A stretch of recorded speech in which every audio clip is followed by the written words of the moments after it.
décret d'application, c'est donc quoi?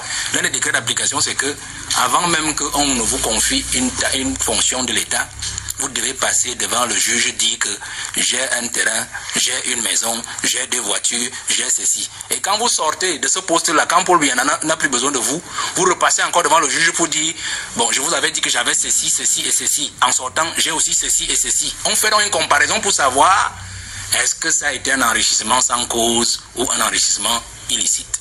Je termine donc avec le patron lui-même. Parce que Paul Biya, c'est lui le patron de la corruption.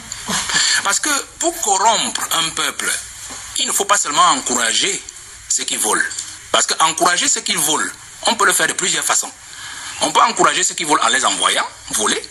On peut aussi les encourager en les gardant toujours au même endroit, sachant qu'ils volent, malgré les rapports de vos chiens de garde, que la CONAC, la NIF, la Chambre des comptes, mais vous les gardez au même endroit sans jamais donner corps à la sanction suite à ces rapports-là. Mais le problème de Paul Biya aujourd'hui, je sors par là, c'est qu'effectivement, vous vous rendez compte que lui-même, il est un homme de discours. Prenons le dernier discours du 31 décembre 2022. Tous ceux qui se sont enrichis de manière illicite, on spolié l'État, à quelque niveau que ce soit, devront rendre des comptes. Ce n'était pas la première fois qu'il disait ça. Il a dit ça le 31 décembre 2021. Il a dit ça en 2020.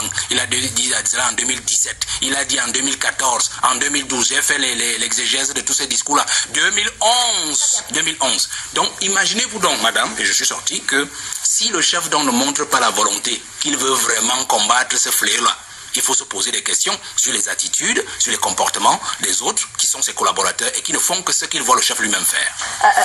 Honorable.